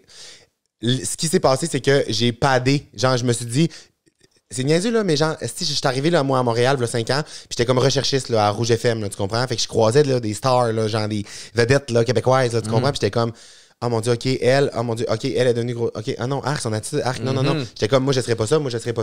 Fait que j'ai toujours comme padé ça, tu comprends? Ouais. Fait que j'ai toujours su que j'allais pas avoir la grosse tête auprès des équipes, auprès du public, nanana. Mais il y a une affaire que j'avais pas prévue. Je me suis rendu compte que, vu que je suis bien entouré, que justement je suis proche de ma sœur, puis que jamais c'est impossible, ils vont jamais me laisser partir, là, tu comprends? Genre, ils vont me casser une chaise dans le dos avant que je devienne une mauvaise personne. Mais dans la dernière année, il y a eu 3-4 moments où genre je me suis dit, hostie, c'est en train d'arriver avec mon équipe. Avec ma gérante, avec genre Julie, ma directrice de tournée, Guillaume, comme un peu directeur de comme image de marque, tout ça, nanana. Que là, je me suis rendu compte qu'on est tellement proches, on se dit tellement tout, on est tellement rendu avec des standards de booking, de ci, de ça, que là, à un moment donné, genre, je suis assis sur le patio de ma gérante, puis là, je fais des affaires, puis là, elle me dit, genre, ah ouais, il y a telle affaire qui t'ont appelé pour telle affaire, puis là, j'y réponds à elle, genre, ouais, qu'est-ce que tu me niaises-tu? Mais je m'en ai rendu compte moi-même. Je me suis dit, la gang, je suis en train de devenir une marde. Non, je deviens une marde. J'étais comme, j'en reviens pas, puis genre, j'ai eu une conversation avec ma gérante, à un moment donné, on était un peu pompette dans un hôtel après, genre un show. Puis genre, j'ai pleuré. J'étais comme, je peux pas croire que je t'ai regardé pendant même pas 5 minutes, puis que je me suis dit, genre, c'est à cause de moi qu'il y en a de la job. Je me suis dit ça à un moment donné, 5 minutes pompette avec un booking. Puis j'étais comme, non. Là, non. Puis on a parlé, puis on s'est tout ramené. Mais c'est pour ça que c'est un éternel travail. Oui. C'est tout le temps, parce que même si, mettons, l'année 1, tu te dis, genre, non, ça va jamais m'arriver, ça t'arrive pas la première année, ben il faut que tu refasses le style même travail à l'année 2 puis à l'année 3, parce que c'est tout le temps des succès puis des affaires de plus en plus gros. Tu comprends? Puis de garder la même espèce d'innocence, puis le même... Mais premièrement, t'es hot de l'admettre. T'es hot de le comprendre aussi, tu sais. Fait que t'as l'air de quelqu'un qui analyse beaucoup puis qui s'auto-analyse. Tu dois être ta plus dure critique dans la vie. 100%. Mais d'être capable de le voir, puis ça, c'est une grande force d'être capable de voir ces patterns, de faire comme « Oh shit, là, je me prends pas pour de la merde depuis 5-10 minutes. Je vais me regrounder quelques minutes. » Ça, c'est une grande force. Puis après ça, ce que je me suis rendu compte aussi, c'est que c'est vraiment challengeant entre être rigoureux, entre être rigoureux puis savoir ce que tu veux, puis genre, c'est quoi les conditions pour lesquelles que ça soit le mieux, puis un petit step de plus de « Ah, t'es un mangeur de marde. » La ligne est mince. La ligne est vraiment mince. Puis en même temps, je me suis rendu compte, là, je le vis de plus en plus, mais tu sais, je recommence à aller sur des plateaux, nanana, mais je faisais ça avant la pandémie aussi. Mais le monde me regardait, était comme « C'est le petit gars du web, on sait pas c'est qui, nanana. » Là, j'arrive sur des plateaux, c'est les mêmes équipes qu'avant, mais genre, ils me traitent, genre, je sens qu'il y a comme une distance. Je suis comme « Non, toi, là, genre, t'en viens ici, t'as là, t'en viens devant là, avant, puis on jase, puis on prend une bière, ou genre, tu comprends? Non, tu me traites pas comme non, hey, parce que ça contribue aussi, ça. Si t'arrives, tu sais, quand t'arrives sur un plateau, puis là, tu te fais offrir, genre, tout sur un, genre, veux-tu ça, nanana. C'est enivrant au bout, là. C'est enivrant. Clairement que si tu, genre, en tout cas, fait que c'est comme une game, mais que j'aime. Je prends un beau plaisir à essayer de comprendre les patterns de Ah, mon Dieu, OK. Tu sais, moi, j'ai entendu des affaires là, terribles à un moment donné, là, de... Tu sais, mettons, j'ai des amis qui travaillaient pour, mettons, Evenco, là, tu sais, toutes les shows Centre Bell. Il y a des stars là, qui arrivaient, là, tu sais, des stars, là, Ariana Grande, c'est pas elle, là, l'exemple que je vais donner, mais tu sais, des big stars, là, genre mondialement connus, là. Puis il y en a autant qu'il y en a qui arrivaient que les techniciens devaient se coller un papier sur l'épaule, genre... Puis ce papier-là voulait dire « J'ai été briefé, je peux pas regarder l'artiste dans les yeux ». Il y a certains artistes, genre, où c'est arrivé peut-être une fois ou deux, que c'était comme les techs, j'en parle, moi pas de tabarnak, là, tu comprends? Ouais. Puis il y a genre une Ariana Grande, une Billie Eilish qui arrivait, qui allait se servir dans le même buffet que l'équipe, genre le même craft, qui s'assoyait à la même table que mon ami. Fait que je me dis, moi, je suis pas une star, là. Non. J'ai bien beau avoir un succès, du monde qui me suive. Genre, moi, je réfère tout le temps à ce genre, il y a du monde qui sont Ariana Grande dans la vie. Il y a du monde qui sont Céline Dion puis qui restent fucking smart. Fait que genre, je suis qui, moi, tabarnak, pour aussi. Mais c'est drôle ce que tu dis là. C'est correct, c'est un podcast. En fait, mais, non, mais sur les plateaux de tournage, les grands plateaux de tournage aussi, je pense que c'était Eddie Murphy, un des acteurs qu'on disait, lui, sur un plateau de tournage, tout le monde est briefé. Tu peux pas lui adresser la parole, c'est impossible. Mais t'as pas le droit de. Il faut que tu regardes à terre quand tu le croises. Hey, c'est quand même. C'est épouvantable. Ça se peut pas. Puis c'est quoi, mais t'as vraiment la bonne attitude. Puis, tu sais, on a tous entendu parler de certaines vedettes québécoises, tu sais, aussi plus locales, qui se prennent pas pour de la merde. Puis je trouve qu'on est dans une période où, heureusement, il y a tellement de gens talentueux et gentils qui veulent travailler que tu peux plus te permettre dans la vie de devenir cocky. C'est pas pris pour acquis, là. Genre, ta place n'est pas comme réservée à vie, là. Puis, admettons. J'ai quand même, tu sais, je te dis l'affaire d'un loge, j'ai quand même des trucs, là, dans le sens que quand je suis en spectacle, là, 5 minutes avant ou 10 minutes avant le show, là. Ouais, ben oui, mais t'as des. Genre, crissez-moi une paix, là. Genre, dans le sens que c'est pas le temps que la personne de la salle vienne me comprendre. Mais ça, c'est juste, je pense que c'est juste normal, c'est une méthode de travail. Mais avant, en jason, ils ont du fun. Mais c'est ça, je pense que c'est juste un mélange de faut pas que tu tombes dans la. C'est facile de tomber. Puis c'est ça que je dis tout le temps. La confiance frôle l'arrogance, des fois, tu sais. Exactement. Puis ce que j'aime dire à mes amis quand ils me parlent, genre, c'est comment, genre, pourquoi tu es resté smart, tu restes la vraie personne, nanana. Je suis comme la gang. Genre, j'avais tellement hâte que tout ça arrive, là. Puis j'aime ça analyser tout ça. J'aime ça analyser dans la vie. Moi, genre, j'aime ça, là.